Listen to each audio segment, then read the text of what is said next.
Everyone, welcome back to the Miraculous Mamas podcast. I'm your host, Elizabeth Joy, and we believe in empowering people through education and storytelling. And I'm excited about today's guest. I'm having on Nadine Levitt, and she is an education and thought leader and advocate, having spoken all over the world on the importance of social and emotional learning and the power of music education. I really enjoy my conversation with her, and I'm really excited for you guys to hear it. Before we dive into the interview, if you're listening, make sure that you leave a review, share the podcast, check out our sponsors, and I just want to thank you guys for following along the journey. I know a lot of the listeners have been with me since the beginning, so I just want to thank you for continuing to show up and give your time to listen and to be a part of this community. And for everybody new here, I'm so glad that you're here. I hope that you enjoy the podcast. You can always reach out to me. Let me know what guests you want on, what podcasts you want to hear, and I will do my best, or topics covered. I'll do my best to make that happen. Right now, Tula, I keep mixing up their names. I guess that's what happens once you have more kids. Actually, before I even had Tula, I would sometimes call Jovi the wrong name. It happens in the wonderful mom brain that is going on. I think it just happens in general. But I'm about 7 weeks postpartum, and it's definitely been going. It's hard. I wanted to talk real quick before we dive into the interview about that 6 week mark, right? It's like, oh, you're 6 weeks postpartum. You can get back out there, do this, this, and this. And it's like, that's not necessarily how this works. Like, there's so much that goes into it. Everybody's recovery is so different. And maybe you shouldn't just dive right back into exercise. Maybe you shouldn't, just all of a sudden be like, okay, back to normal. Everybody is so different, and you have to kind of ease yourself back into everything. Like, since people have babies all the time, women are having babies every single day. It's just like this normal thing. So whether you've had a cesarean or a vaginal birth, there's huge amounts of recovery that go with it. And then if you labored and then had a cesarean, that's a whole nother ball game too. And we treat it as if it's not a big deal. Like cesareans, there's no other surgery that there isn't physical therapy required after surgery, or there isn't way more follow-ups than just a 6 week appointment. So I don't think that people are getting the care that they need when it comes to that, and even the education behind that. And for vaginal births too, there's so much that goes into it. And so this kind of notion of, hey, 6 weeks now, get back to normal. And it's just kind of this pressure from society. I know for me, I'm like, 6 weeks, I feel like I need to start working out right now. I feel like I should be further along, feeling ready to do things right now. And I'm not. And there's the emotional aspect, and then also the physical. So for me, I don't know if you guys remember when I had Caitlin Dana on the podcast, and a month ago, she is a doula. She shared about her cesarean birth and then about the work that she does with her clients. And I met with her about kind of easing back into working out, but she starts people off just engaging your pelvic floor, starting to breathe again, engaging the right muscles, doing slow movements, doing small things, just being mindful of the movements that we're already doing as parents. You're clearing out the dishwasher, you're picking up your toddler, you're nursing your baby, whatever it is, you're doing all of these different movements. And when you know how to engage the right muscles and breathe properly, you're starting to reactivate your body again to get ready to start moving more, or whatever it may be. So, I think that that's a huge step that's skipped over, that it's like, oh, yep, go for a run now. You're 6 weeks postpartum. And I'm like, I can't even honestly imagine going for a run right now. It just wouldn't work out. But I am starting to slowly move my body. Finding that time during the day is almost impossible. So right now it just seems like before bed, I shower, and then I just kind of do some stretches, some small movements, some breathing. Right before I crawl into bed, I would like to get into doing that during the day so that it's not cutting into my sleep time, which is valuable right now and is not happening tons. But yeah, I just wanted to share that because I know, like I said, just the pressure from society, maybe from friends, family, expectations that we put on ourselves. It's not right. Nobody else would be expected. Men would not be expected to go through what we went through and then be like, hey, you need to start doing this again. And so I just want everybody listening just to be kind to yourself, give yourself grace. I know with Jovi, I started working out like 6 months postpartum. And even then I'd have like a week where I'm like, yes, I'm getting back into it. And then I wouldn't work out for 3 weeks. And then I'd work out for a couple weeks and then I'd barely work out for a month. So, and then I got pregnant again. So it just like, I felt like I never really got back on quote unquote track, just for the movement that I enjoy doing and wanting to do. So it is a goal of mine to move more and to get stronger. I really want to be stronger. I felt like going into this pregnancy that I was so weak. My muscles just weren't as strong as they normally are. And I think that contributed a lot to my back issues, my hip issues, a lot of the pain that I was having like really early on in my pregnancy. At like 12 weeks, my sciatica started acting up and it was like really painful just going for walks. So I really want to work on just getting strong again, because I didn't feel like I gave my body time in between my pregnancies to be able to do that. So I do want to get back to feeling strong, feeling a little bit more healthy, and but I'm not like pushing myself. I am being mindful of like, oh, it does feel really good when I stretch before bed. That feels really good for my body. And doing small movements and engaging certain muscles, that feels good. I'm like, oh, I feel like I'm waking my body up again after a dormant season of growing and nurturing a child. So, yeah, I just wanted to share that because I know it can be hard finding yourself again after kids, and I am right there with you. All right, we're going to dive into this interview with Nadine, and I hope that you enjoy it. All right, everyone, I have Nadine Levitt here, and she is the leading global education expert specializing in emotional intelligence, feelings, and inspiring the complete reimagination of the education system. And she is revolutionizing the way that children are educated through creativity, music, artistry, entrepreneurship, and just acknowledging that the current education paradigm just does little to reflect the future of work these days. And I think that we can all agree on that. And I'm so excited to dive into this topic with her. So thank you so much for coming on the podcast. Thank you so much for having me. I'm a big fan. I love the vulnerability of the show and that it's a place of sort of no judgment. I really, really enjoy your show. Oh, thank you so much. Yeah, I'm excited to talk to you. So I'd love to know, how did you get into all of this?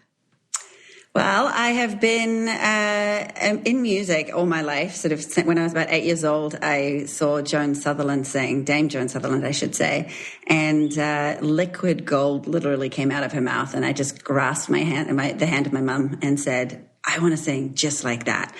And so that was when I was 8, and I promised my family that I would always be that I was going to be an opera singer. And then when things got real, when I was a teenager, my dad was like, please, you can't just go and get your arts and music degree. Like, please get something else behind you just in case it doesn't work out. And I remember thinking, Dad, you don't have any belief in me. Like you got to believe in this. And then, but he was right. And I went ahead and I did my law and arts degree, became a lawyer for a while. And then when I came to America, I realized how much music was my soul. And so I really needed to go back to it because a part of me was dying without it. So I went back to it and I ended up touring for a while. I was lucky enough to be working with David Foster and touring around with him and got to sing same stages as I was with Bocelli, I was with Steven Tyler, a bunch of really amazing. I remember one night I got to sing a duet with Seal. It was just such a cool experience. And everything I'd ever wanted was sort of on a silver platter. And suddenly I got pregnant. I was married first, but then I got pregnant. And then I didn't want to be on the road anymore. It was just miserable. And the concept of, being away from my husband, but also being away later when Lucas was born, being away from him was just miserable. And I tried it for a little bit and it just wasn't for me. And so I felt really torn in some ways because I really wanted to. I just had everything that I'd ever asked for, right? And now I was like almost like a brat saying, I don't want it anymore. Mm-hmm. But then I decided I would do one final show, and it was where I was opening for Steven Tyler for a vocal health benefit. And he said, can you sing one of my songs in your own opera way? And I said, no problem. And then I had to figure out how to do that. So I went online and had one of those karaoke backing tracks to sing along to. And it was in the wrong key, and I couldn't get his sort of iconic version out of my head. So I ended up having to hire my pianist, and I do play piano, but I'm a terrible multitasker, so I could only do one thing at a time. So I hired my pianist, and I said, let's sort of switch it up and get creative, and how do I make this my own? And in that process, I realized, music's just about self-expression at the end of the day. And I was surprised that there was no app out there that allowed us to take music and customize it to suit what we want it to say, the messages that we want to convey with it. So I created Whirly, which was, for lack of a better description, really a karaoke on steroids app. It allowed you to change the key, change the speed, change the instrumentation, and then you could record yourself and share it out of the app. And we built that, and then completely separate to that, I was also on the board of a few educational. I was really passionate about education, but more like as a young mom and as somebody who education had been very important in my life. And so I sat on the board of Little Kids Rock, and I sat on the advisory board for the Broad Stage Education and Harmony Project. And so in that capacity, I would go to classrooms, and I would want to see what the impact of certain programs were. And I started seeing Whirly being used in the classroom. And that's how I sort of got into education. And then as a mom, obviously you dig deeper and deeper. And then that was a full pivot for me. I saw this need, and I saw this potential in schools and in education. And I felt like it wasn't being met because of these structures that had been around forever. And life has changed so much. And so I became really passionate about shifting the way we view education and see it more for the potential that it is, rather than for all the restrictions that it can often show. Mm-hmm. Yeah, that's amazing. What a cool story. I didn't know that you did all of that. Yeah. That's awesome. Now I'm going to have to Google some of your stuff when we're done. I can hear you. That's amazing. All right, we're going to take a break from this episode. There is nothing better than watching your child's imagination take flight as they discover the wonders of the world. And you might even discover a couple of things yourself, and you can fuel their curiosity and deepen their connection to the world through fun and hands-on activities with Little Passports. Little Passports offers globally inspired award-winning kits designed for curious kids to fuel their inner explorer. Whether you're building a solar-powered robot or creating a Spanish mosaic or playing with animal friends in the Serengeti, kids ages 3 to 10 will love learning with Little Passports. You can choose from month-to-month, 6-month, or 12-month subscriptions, whichever is right for you, and you can cancel at any time. Share the world with your little explorers. The Little Passports, there's always something new to discover. And like I said, I love how they kind of have the kits broken up. And the 3 to 5, they have animals, wild, world wonders, diving deep into dinosaurs and hands-on activities, games, and stories. And I can't wait to share those with Jovi. We've been able to watch, give some of the kids to our nieces and nephews, and watching them explore these, put things together, use their imagination, and then discover the world. Get souvenirs from other countries, learning about other countries, which I think is so important to learn about other cultures and countries and geography, just because we are such a melting pot. And so Little Passports is such an amazing idea for your kids or to gift to somebody. And for listeners of the show, Little Passports is offering new customers 20% off when you go to littlepassports.com/mamas. That's 20% off when you go to littlepassports.com/mamas, littlepassports.com/mamas. Now back to the show. I'd love to dive more into the education piece because that is something that I think we see a huge shift with, especially the last couple of years with the pandemic, and things being virtual sometimes or not or whatever. And just finding out that, like, what do kids actually need to learn? It's a conversation that my husband and I have all the time, because he very much grew up in a home where you graduate high school, you go to college, you get a degree, and that's it. And he's like, I don't think that he's like, I'm not going to force my kids to go to college. He's like, I don't think that that's the path for everyone anymore, like depending on what you want to do. And the education system seems to kind of, like for me, I was a straight A student and I learned how to test really well, but I learned nothing. Like I could memorize the material, go take a test. I got straight A's, but ask me what that was about a year later, I have no idea. So I didn't really absorb much, but I was super into the arts. I was in show choir and musical theater and all of that. I could sing those songs for you, but like, and it's weird, like even in Spanish, I remember quite a bit of my Spanish, but the words, like even when I had my daughter, like I remembered a couple of Spanish lullabies that I learned when I was a freshman in high school. So that was 20 years ago, like, and I remembered it. So there is something to like music and education. Totally. I think the way, look, some learning is subconscious. So for example, math or science or some of the even engineering, they're actually things that you would be surprised that foundationally, you just don't remember all the details of it. So you don't realize how often we use math because, we are quick to pick up a calculator or things like that. But I think when kids attach meaning to things and see it for like, when would I ever use this in the real world? Then it becomes something relevant that gets stored away in a place where you can recall it. So for me, school is part social emotional because I think it's a place where people still gather and there's no phones allowed and we're not texting each other. We're actually communicating. So it makes it a really great place to teach those social and emotional skills.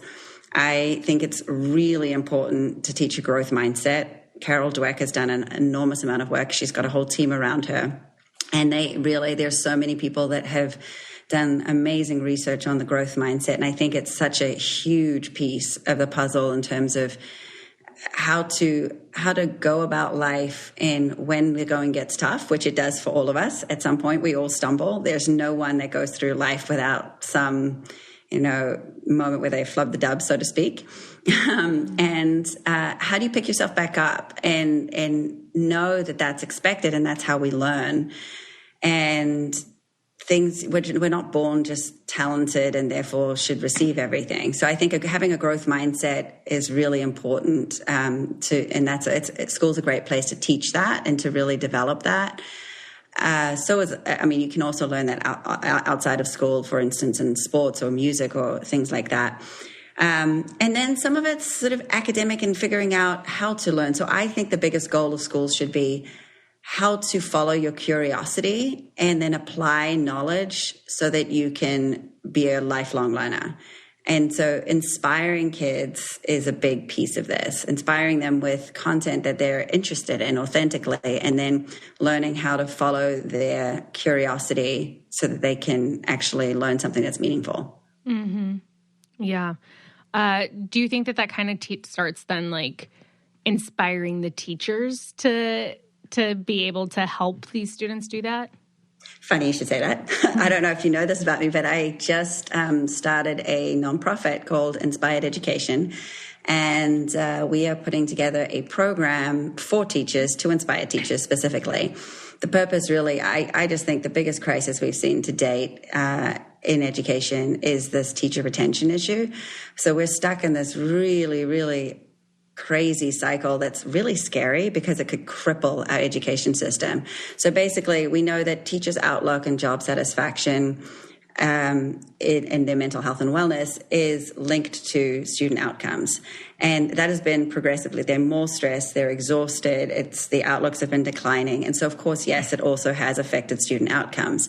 But as those student outcomes are affected, then the blame game starts by media, parents, administrators, all pointing the fingers at teachers saying that they're not doing a good job. And so that cycle sort of continues, and it's a really vicious cycle. In March of last year, 54% of teachers, according to EdWeek, were somewhat likely or very likely to leave the teaching profession. And apparently that's gone up tremendously for high school teachers in particular by December. So I see this as if even half of those teachers actually leave, we will crumble our education system, our public education system. And talk about equity, like there'll be no teachers available. So it's a really big deal. So what we're doing with PD Reimagine is inspiring them and celebrating and honoring teachers, and really using this as an opportunity to refuel them so that then there will be student outcomes that also improve, but the focus is really on them as teachers. Mm-hmm. Yeah. I mean, I believe you when you say that 54% of teachers aren't satisfied, especially with how everything's gone the last couple of years. They've had to work a lot more and not get paid more. And it has to be super frustrating when that their satisfaction is linked with student outcome when they don't choose the curriculum. It's like there's certain things that they have to teach, or the curriculum has to go a certain way, and they have to do certain things, even if they're saying like, hey, I can tell that these students might learn in a different way. Yeah, it's interesting though, because I liken it to the military a little bit, in the sense that I don't think money is just the answers, and I don't think that the structures around it are just the problem. I think that, not the answers. I think that money and the structures around it are not just the only problems, in the sense that in the military, you also have things that you have to do, right? It's a hard job, physically, mentally. It's low pay, considering all the risk. You're away from your family, really good benefits, like teaching. But the difference, I think, is that there's this real honor attached to serving your country, this huge honor. And you can almost feel the gratitude from the entire country that you are giving in this way to your country. And I think that teachers, if they had even half of that gratitude or a quarter of it, I think it would go a long way, because I think it is, I'm not saying it's the same thing as going to war, but it's, I do think that it is a remarkably difficult job, and they are tending to our futures. And there's just not enough celebration and honor attached to it, sort of, that you can see. Mm-hmm. Yeah. Yeah. Agreed. It's interesting. I remember, I studied in Thailand in 2009, and they were saying how teachers there are very high up. Like if you're a teacher, you have the respect. It's like doctor, lawyer, teacher, like you're up there. And I love that. And it's just like not the same here. So if you're a teacher, you're somebody who's respected because you're educating the future. And again, like that's not necessarily something that that you see here. A lot of them get crapped on a lot. Yeah. So, which is frustrating for sure. Well, hopefully we'll change that. Yeah, absolutely. I'd love to talk about why maybe the education system is not setting kids up for success. Well, I look at what skills we really need. I think schools really, they were created in the Industrial Revolution, and they were created to skill up a certain population, having basically factories and industry around us. And things have changed a lot since those days. And I'm not saying schools haven't changed, because they definitely have changed too. I think the introduction of STEM and STEAM, for example, have been a huge, big change in education. But structurally, and the way a lot of the ways that school runs still is the same. And I think that when we look at from a foundational perspective, before we're students or teachers or parents or school leaders, we are actually human beings with needs, with emotions, with lots of different goals in our head, and we're all different, right? And so if we can allow ourselves to first deal and feed that sort of foundational level of emotions and build up those skill sets to manage and process emotion, to be able to manage our time and plan towards goals. So those are all the social and emotional skills that I think are, for responsible decision making, for relationship building, for connection. These are all things that human elements that are crucial to learning. And it's like you look at sports, and for a long time we've known that if you don't bring your mind and your body to the game, you'll never be a champion. So you look at amazing athletes like, for example, Tiger Woods, who was the best in the world by far as a golfer. And then when his life started falling apart a little bit, also his game suffered.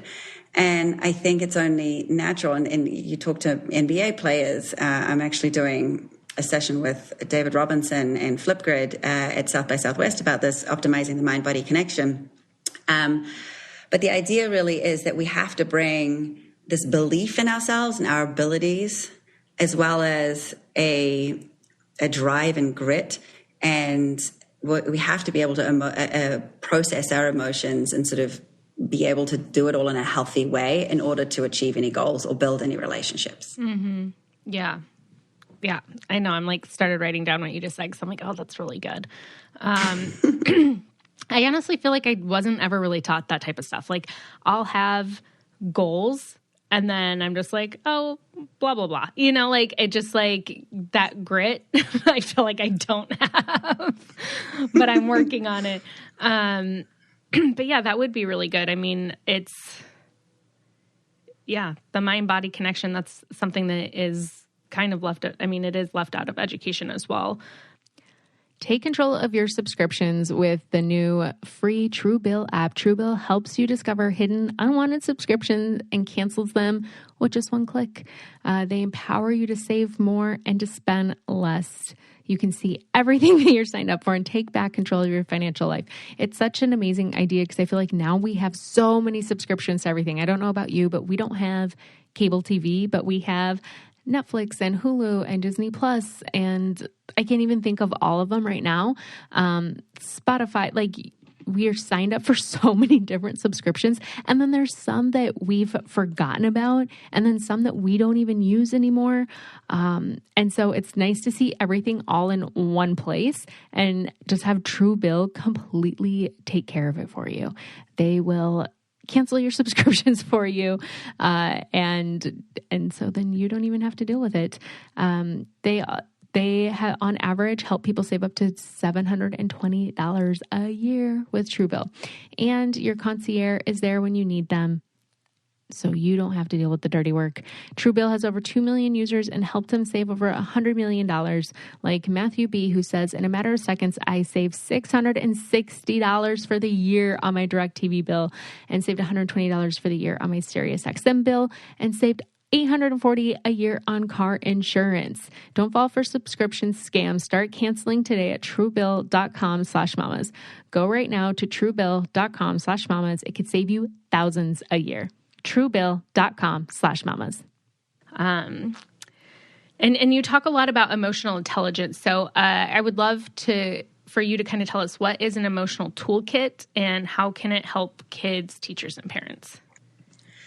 Yeah, an emotional toolkit. So emotional intelligence is not something that we're born with, right? Some people might be a little bit more skilled initially, like any other talent, but we're all able to learn this. And there are sort of given skill sets for how a step-by-step sort of program that you can practice and get better and better at processing our emotions. And so we work with schools, we work with parents and kids, and we teach emotions through play largely and through discovery. So it's inquiry mindsets, it's play, it's discovery. and it's supposed to be fun. When my daughter was, actually both my kids, but my daughter in particular had really, really big feelings, and I was looking around and I couldn't find any materials that were both simple and empowering for her, and I therefore wanted to create them. So I heard a lot of things like, don't be so angry. You've got to, you can flip the script in your head and change how you feel. Or anger is a secondary emotion. It comes with blah, blah, blah, fear, and so on and so forth. So I took all those things, and actually even Inside Out, which I love that movie by Disney. I think it's an amazing movie. However, she really watched that and came to me and said, Mom, so do my emotions control my every move? And I was like, oh, no, that's not what's happening. Your emotions don't control you. You don't control your emotions. And I really wanted to separate out for her, like there's your emotions, which come and go, and you can't really control that. But the way where you can help yourself by identifying and acknowledging them quickly. And I liken that a little bit to if we were going to a party and we'd say, and somebody just didn't know your name or completely ignored you, and maybe they were calling you by a different name altogether, you would get irritated. You probably maybe be louder. You might bring more friends. You might otherwise go into incognito mode and just enjoy the party and just stay long and not necessarily respect the person that's there. So emotions are the same way. Emotions really want to be identified and acknowledged quickly. And if we treat them as messengers, so they're really trying to help us, they're signposting something for us, whether it's through alarms or rewards. Obviously, the ones that are with alarms are going to be more challenging to feel, like frustration or anger or jealousy. But that's only because they're trying to get us to change something. They're not a bad emotion, and they don't have to be scary if we identify and acknowledge them and then see what exactly it's signposting for us. The other really key thing is that emotions don't come alone. So it's absolutely false to think that you're feeling one emotion at a time. We're feeling multiple emotions all the time. So it really is like a village that's inside of you. So when you're hearing a kid say, I'm so frustrated, you can say, okay, well, what else is there? I can see you're frustrated. Like, what other emotions are there? And then you can really understand what is truly being signposted for you, because you're getting the entire message, not just, I'm so frustrated. There might be fear there that you're being excluded. It might be a little jealousy, which can then be used to goal set. There might be anger, which is a great motivator for change or to protect something. So these emotions all have a purpose in our lives, and they all have these different messages that they bring. And it's only when you see all of them in a group that you can kind of say, okay, what's really going on here? And then make a plan. So while you can't control your emotions, you can control your thought patterns, or at least be more aware of your thought patterns and your actions. So it's okay to be angry. It's not okay to kick someone. And some of these things, it's interesting. We've had a lot of parents say, I really like this book, even for me, because I never learned this. And it's helped all of us. So rather than, having these huge tantrums because you're only dealing with one emotion at a time, you can actually say, nobody's perfect. And we as parents don't always model it in the right way. I certainly, this is my whole life's work, and I don't do it all the time. So how do you create spaces where you can practice it together as a family in a fun way doesn't feel like you're learning, So. Yeah. Yeah. That's awesome. Again, those are kind of like we're talking about, just kind of skills that aren't really taught. Like if you're not taught at home, you're not really being taught them at school either. So then you're not really learning how to maybe process that. Yeah, there's definitely an increase in schools picking up the slack here. I do think that there's been, we do work with schools. We do work with community programs, and there's definitely a lot of resources out there. I think a lot of people, especially if you have sort of a sensitive child, you're going to have issues with emotions that are pretty big, and they can be very debilitating. It can really get in the way of even forming a really strong relationship, because if you're always fighting with your kids, it's like the saddest place to be as a parent. It really is. Like, because all you want to do is love them. And sometimes you turn around and you're like, I really don't like you right now. It's hard to say that. But it's not that you don't like them. It's that you don't like their actions or the way they've just behaved, right? So separating out the person from the behavior. But, our behavior does also impact relationships. So I think the sooner we can practice, healthy emotional responses, the better it is for everybody. Mm-hmm. Yeah. I'm wondering, what age? My daughter's 18 months, and she recently entered the tantrum stage. Yesterday, for example, she wanted some grapes, so I started cutting them, and she just threw herself on the floor, freaked out because she didn't want them cut, right? And I'm just like, oh my gosh, it's a whole new phase that we're not used to. And her favorite word right now is no. Yeah. So, that'll be replaced by why soon, hopefully. Yeah. But we had some funny stories. There was one. It wasn't my kids, but I remember hearing about this. That there was this child who was out to dinner in a restaurant with the family, the whole family, and suddenly had this total meltdown because they wanted to sit at the head of the table, but it was a round table. So there was no head of the table.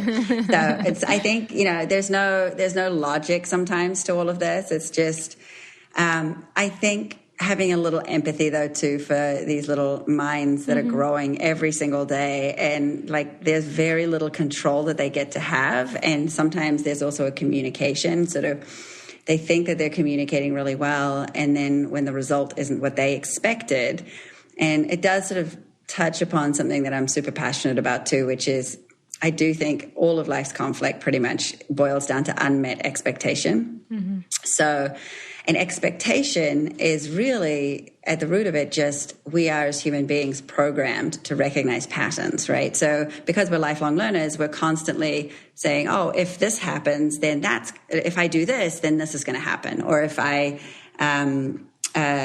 see that happen, then this other thing's likely to happen. So if this, then that is a very primal pattern recognition phase in all of us. And we're all trying to make sense of things. And that doesn't go away as adults either. And so often we're trying to make sense of something with very, very little data. So we'll have, some real data, but then our minds put it into a pattern that we've either experienced or it's a story we've been told. It might be media.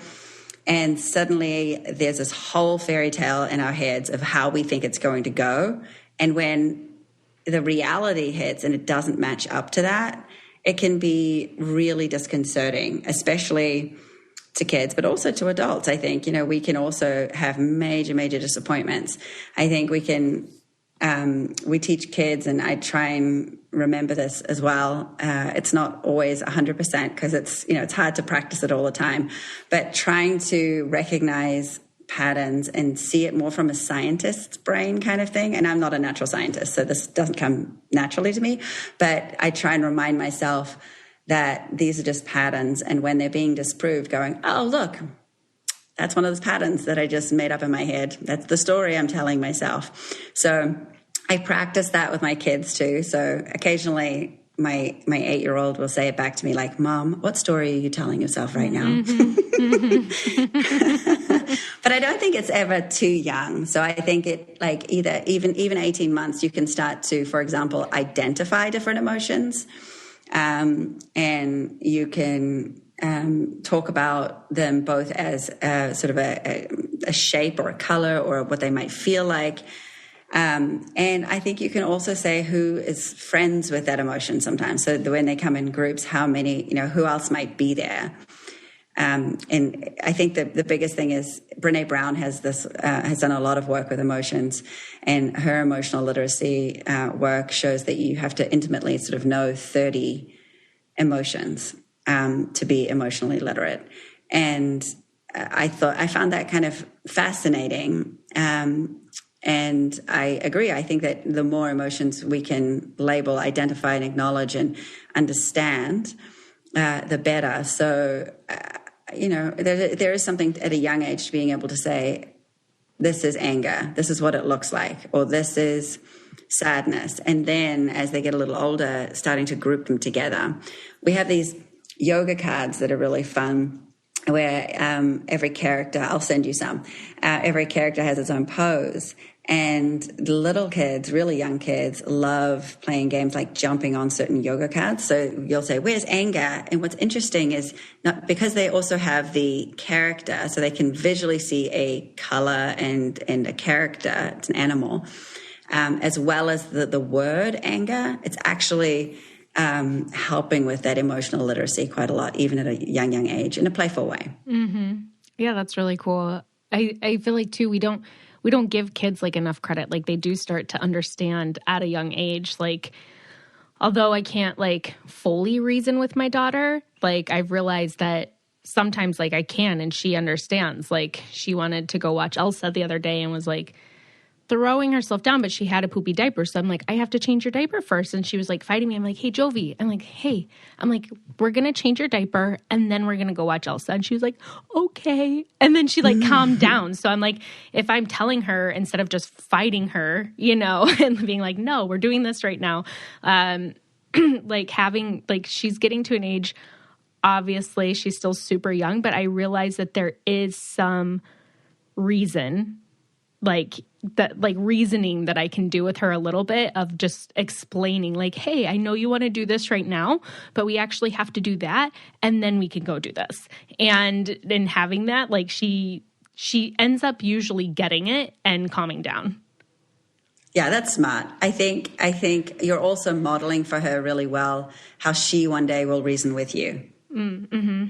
I hope Which is so. it's a really important skill through life to be able to, so that everyone can win-win, so to speak. Mm-hmm. So it's really smart. Yeah. So I'd love to kind of go back to music a little bit, of how music education helps kids develop social and emotional skills. Mm-hmm. So music makes us feel things, right? I think it's funny. I talk all over the world about how emotion makes us feel things. And I usually ask the audience sort of, how many of you love music? And everyone puts their hands up. And then I say, how many of you love music education? And all the hands go down. And I'm like, oh God, here we go. And I just laugh, because if we can't take these kids who are so passionate about a subject and like talk about it outside of school and share music and so on and so forth, and we can't teach them something, then we're doing it wrong. And so I don't think the aim should necessarily be to create musicians out of everybody in music education, at least not at the outset. I mean, we don't teach math to be a mathematician, or science to be a scientist, or English to be a writer. Like, these are just great skills to have. So I don't think we should be teaching music to be a musician from the outset. That's number one. Number two, because music makes us feel things, it's a really, really great place to teach social and emotional skills. And they're actually doing it anyway. The problem is that in a lot of music education, they're not being purposeful about it. And I would argue that you really do need to signpost it for these kids if they're going to take any of that in. So an example would be, if I just say to you, hey, Elizabeth, we're going to learn a song. Well, in your head, if you're not going to be a musician, that kind of goes into the not important right now pile, and you might remember it for an hour, but then afterwards it'll be really hard to access. And then if I say, hey, Elizabeth, we're going to learn the song, but this is just problem solving 101. So what do we do when we're problem solving? We break it down into bite-sized chunks. We recognize patterns. We create a schedule for ourselves as to when we want to complete something by, and then we check in with ourselves as to how we're doing, and adjust accordingly. So this is problem solving that you can transfer across multiple sort of disciplines and in multiple areas of your life, and it'll probably go down as a more relevant lesson for you that you'll be able to access later on. It's also a great place to teach about emotions, about empathy. You can use lyrics. You can use because you're feeling something. One thing that I love to do is to have kids think about the emotions that they feel any given day, week, month, year, and then create a playlist for each emotion that they listed. And what's interesting is music actually has the ability to bring us out of certain emotions because it hijacks that emotion and replaces it with something different.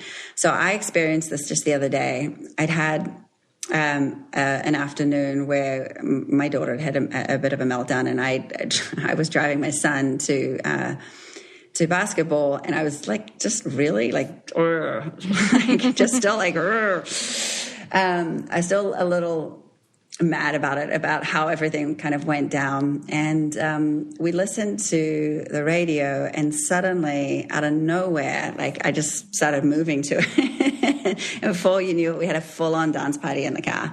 And I did feel so much better. And that's what music can do. Mm-hmm. So it's a great place to teach collaboration skills. It's a great place to teach, as I said, empathy. It's a great place to build social awareness and your own self-awareness. My company, Worldly EDU, which has it's an edtech platform with lessons and videos by Grammy Award-winning artists and a huge popular music catalog. But what we do there is really anchor our self-awareness in this inspire, practice, record, reflect routine. So by recording yourself regularly and sharing those recordings with your peers, you start to build much greater self-awareness, both of like how you are and how you behave, but also like on the outside, as well as on the inside, where you start to say, well, what do I even like? Like, why do I like asking the question, like, why do I like certain music? Why do I connect to certain songs? And digging a little deeper into understanding what that connection's about. Again, this can help later in life when you're trying to form connections, or if you're in college and you're feeling lonely and you need that connection, because we as human beings need it. So, yeah. I hope I answered that. That was kind of a roundabout. No, it does. I mean, everyone listening knows, like, I come from a big musical family, and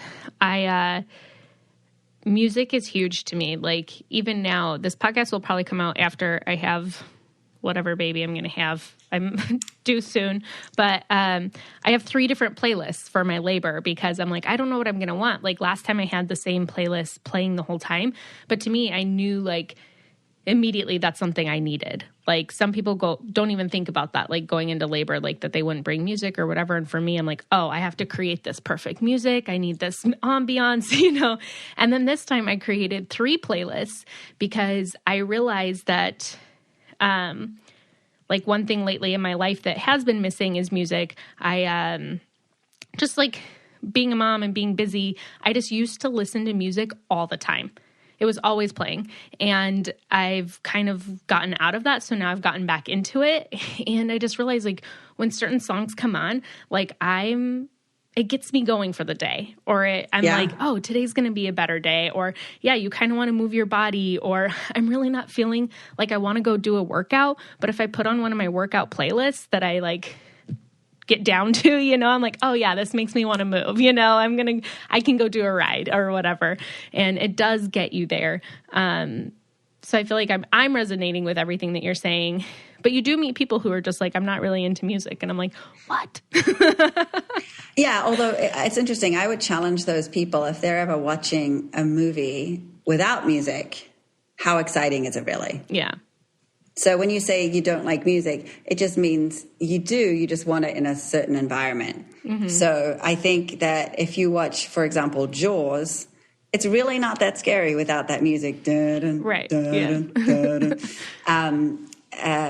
I do think, and as a doula, did you used to do playlists with clients and stuff? Yeah, I always brought my Bluetooth speaker and a playlist with me. Which I've shared like on my Instagram before, but I'd always tell them, like, if you have a playlist, like, let me know. If not, like, I have one, and I'd always bring like a Bluetooth speaker and kind of set the environment up. But this time I have like my mood music, like the same playlist I had last time, but I took some songs off, added to it. And then I have an upbeat playlist, because I'm like, I might need this, like, in the moment where I'm like, I don't know if I can do this, or if I'm like, you know, or maybe it's, you know, just like different parts of labor. It can be so crazy. And then I have like my worship labor playlist. So I'm like, okay, I have like 3 different like vibes. And it's so funny because I'm like, I have my worship playlist.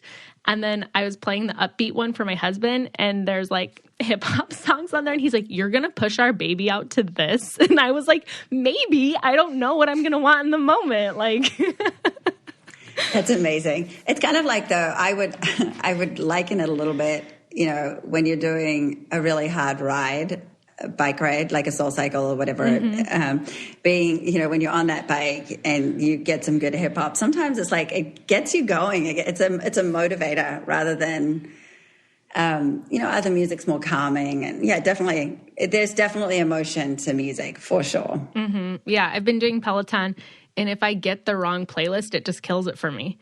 I'm totally. like, I can't do this ride anymore. Like, I who can ride to this song? I don't understand it. Like, but my husband so can. Funny. He likes like old school rock, and he'll do like, what was the play? Oh, he did like a Queen playlist the other day. And I'm like, I like Queen, but I couldn't work out to it. Like, I need more. And to him, it doesn't have a steady jamming. beat often. Often the beat of that one kind of changes. So yeah, interesting. But he loved it. Yeah, I also do Peloton, and I ever since COVID, I've been doing Peloton, and I really like sort of even the 80s and 90s. Honestly, I was a bit young for the 80s, but I do really like the music as long as it's loud. I just the thing that I can't do is have quiet music as I'm trying to ride the bike. Right. I feel like I'm about to have a heart attack. Yeah. Yes, music. I mean, it does work. It moves you. Everything. And I think everyone listening can like relate to, like, if a certain song comes on, it takes you to a time and a place. Like, you have a memory attached to it. And I love, actually, so I've been, my kids go to a school where they actually play music instead of a bell. Oh, cool. And I've been talking about this for a long time, that I wish all bells across the country were banned, because there's no greater anxiety-inducing effect than an alarm or a bell.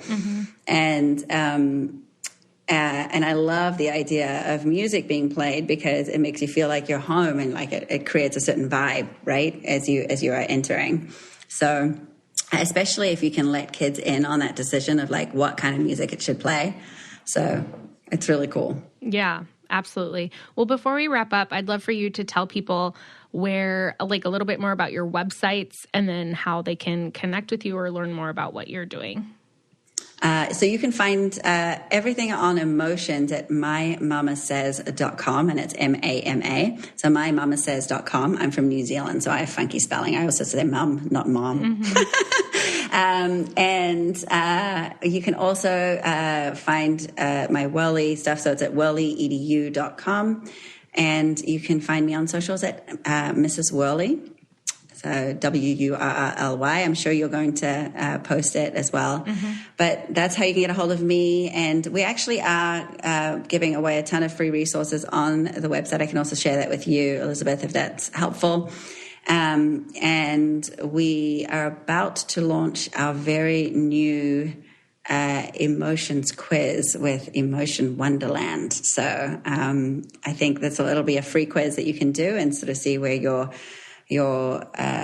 instinctual reactions lie. And it's kind of, just for greater understanding, it's kind of be a fun thing. Yeah. Interesting. So that will be at emotionwonderland.com. Okay. Nice. Emotion Wonderland. Yeah, I'd be interested in that too. I've found that motherhood has brought out different emotions in me. And like a couple months ago, I like told my husband, I'm like, I have to go to therapy, because I'm realizing, like, I didn't know that I had this anger, you know, and then certain things trigger it. And I'm not somebody who, like, I don't like lash out, but I just I feel it like boiling up inside of me. And I'm like, you did nothing wrong. I just have this anger, and I don't know like where it's from or even what it's like directed to. And I have to do something about it. Well, interestingly with that, if you started thinking about what else might be there with that anger, because that anger is not alone, right? And then thinking about, so anger is usually a a motivator for change. It's trying to get our attention to change something or to protect something. So in motherhood, what it may be signaling is that there's a certain territory that you've given, and that you need to have a certain piece of you that's just for you that you want to protect. Because when we're parents and new moms, like our bodies have been taken over, our boobs have been taken over, our time, our sleep is taken over. It's hard. It's not easy. And our relationships can shift sometimes, especially in those very early years. When both partners are sort of giving, and it becomes more about the kids than it does about that connection. So it may be that there's certain connections or certain pieces of you that this anger is trying to get your attention to protect, maybe. Or maybe it depends what else is there, and maybe it comes with a fear that you're, not going to meet up to certain expectations that you set for yourself, which is also, again, fairy tales, right? And they're not real. And so it depends on what else is there, but I would encourage you to sort of look at what other emotions are truly there and then think about what it might be signposting. And just remembering that the thought patterns that tell us we've got to keep up, or we've got to do something a certain way, or that we have to meet certain expectations, those are not real. And those are self-imposed. And sometimes it's actually externally imposed. Sometimes a well-meaning friend or mums can, put us into a place of guilt, for example. But at the end of the day, the person that can put those boundaries up is us. And it doesn't mean there's no one right way to do it. And there's no one reason why something might be coming up for us. But I do think that with emotions generally, if we look at the whole picture, not just the loudest emotion, then it can really help us figure out what's being signposted for us. That's super interesting. Yeah, I'm going to have to dig into that now. Now I'm like, what else was there? What else was there when this happened? I don't remember. Yeah, and sometimes it's also helpful because in the moment you might not be able to remember even all the emotions.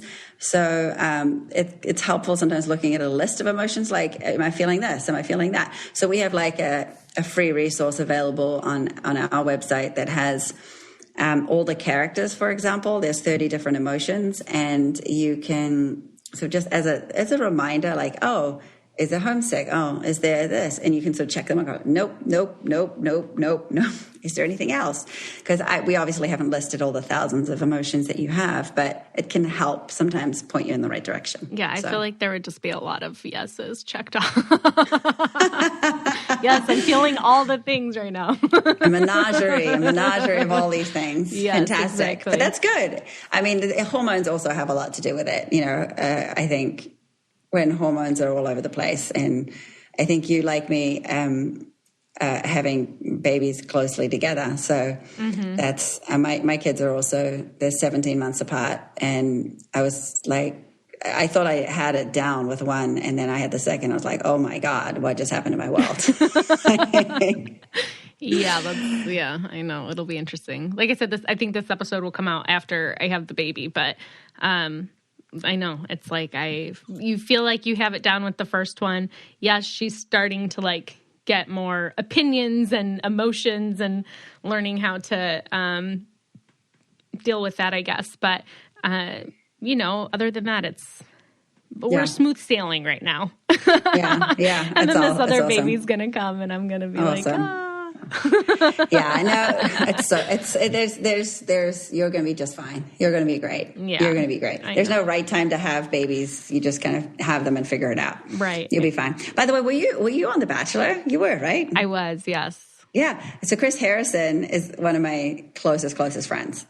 So funny. Oh, interesting. Such a small world. I don't really know him very well. But he, I've met him a few times. He's a part of the franchise. Yeah, that's it's kind of interesting. Anyway. Yeah, very cool. Well, thank you so much for coming on, and I look forward to sharing everything that we spoke about today.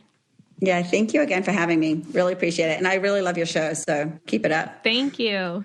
All right, I'm going to have all the links that she shared in the show notes. It's really cool. They have these awesome emotional toolkits, and it was a joy talking with her. I really love learning different aspects, and I think that as we grow and get wiser together, we always can take different things from what different people say and be like, oh, I can apply this in my parenting, or I never thought about it this way. So it was a really great conversation with her, and I really, really enjoyed it. And I hope you guys are having a great April. It's already almost over. I guess we're about halfway. I can't believe how quickly this year is going by. That's how it goes, right? They say that the days are long and the years are short, but I think it's all kind of short. It's the day might seem long in the moment, but then it's over, and then you don't even remember what you did the day before. It was like the longest day of your life, and then you're like, what was yesterday? What did we do? Because it just zips on by. So yeah, make sure you guys reach out to me. Join the Facebook group if you're not a part of it, and follow me along on Instagram. I'm starting to share just some more stuff on there. It's hard to find time. I have all these ideas for like, I want to share like this doula information, this birthing information, and it's really hard for me to like get motivated to make the content, or there's like an idea of how I want to make a video, but it just takes time and planning and preparation, and I just don't have that in me right now. But I am starting to share a little bit more on there. And like I said at the beginning, make sure that you reach out with any questions, guests, topics, anything that you want to hear, and we will talk to you next week. Love you guys. Bye. If you want to be the most interesting person at the cocktail party, well, hop on over and listen to the Brain Candy podcast. Our award-winning content will have you laughing while you're learning. We read all the best articles, books, and studies, and keep up with new TV shows, documentaries, and pop culture. And then we cram it all into 2 shows a week. Conspiracy theories, cannibal rabbits, unsolved mysteries, the history of the Walkman. There's something for everyone. The Brain Candy podcast. Find our link in the show notes. Or simply search for the Brain Candy podcast on your podcast app.